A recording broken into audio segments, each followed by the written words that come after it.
आज के इस वीडियो में मैं आपको पीजीटी सब्जेक्ट कॉम्बिनेशंस के बारे में बताऊंगी कि आपने अगर ग्रेजुएशन कर ली है और आपको पीजी करनी है तो आपको किस सब्जेक्ट से पीजी करनी चाहिए ताकि आप पीजीटी टीचर के लिए अप्लाई कर सकें, या फिर आपने जो भी ग्रेजुएशन और पीजी की हुई है उसके थ्रू आप किस पीजीटी टीचर के लिए अप्लाई कर सकते हो।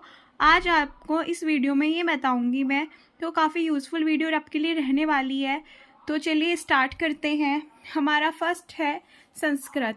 तो संस्कृत के लिए अगर आप पीजीटी टीचर के लिए अप्लाई करना चाहते हैं, संस्कृत के बेसिकली सब जानते हैं पीजीटी टीचर कौन होता है, जो 11th और 12th वालों को एक स्पेसिफिक सब्जेक्ट पढ़ाता है, ठीक है।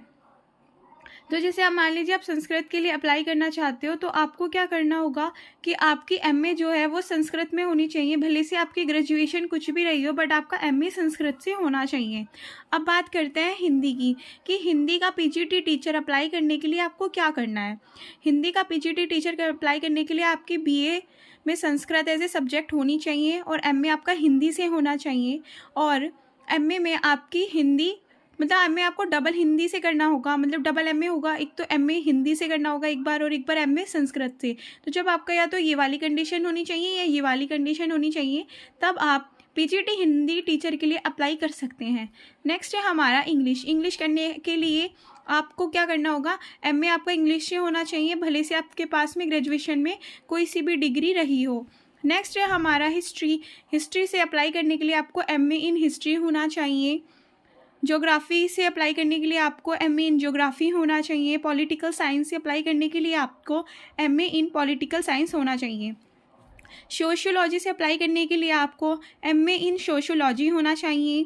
इकोनॉमिक्स से अप्लाई करने के लिए आपको एमए इन इकोनॉमिक्स होना चाहिए, या फिर आपका बीकॉम और एमकॉम आपने किया हुआ है और आपके बीकॉम में इकोनॉमिक्स एज ए सब्जेक्ट रहा है तो आप इकोनॉमिक्स के टीचर के लिए अप्लाई कर सकते हैं।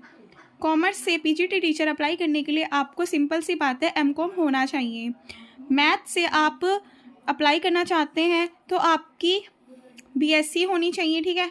मतलब मैथ एमए में मैथ होना चाहिए और एमएससी मैथ होनी चाहिए, या तो एमए में मैथ से किया हो आपने या फिर एमएससी मैथ से की हो। फिजिक्स से अप्लाई करने के लिए आपने एमएससी की हो भौतिक विज्ञान से, यानी फिजिक्स से।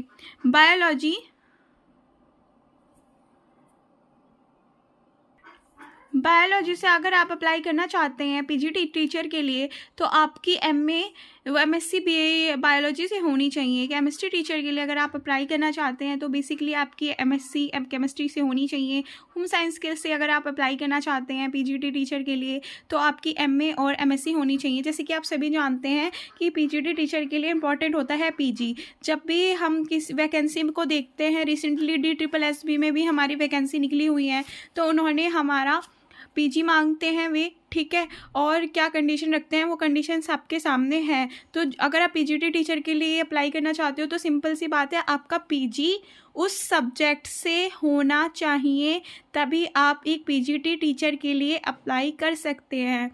और गाइस अगर आप यूपी से बिलोंग करते हैं तो मैं आपको बता दूं कि यूपी में प्राइवेट के फॉर्म निकले हुए हैं। प्राइवेट लर्निंग लाइक कि आपको कॉलेज नहीं जाना होता, सिर्फ एग्ज़ाम देना होता है। तो जो बच्चे जो करना चाहते हैं किसी भी सब्जेक्ट से तो वो अप्लाई कर सकते हैं। मिलते हैं ऐसी यूज़फुल वीडियो में, तब के लिए थैंक यू।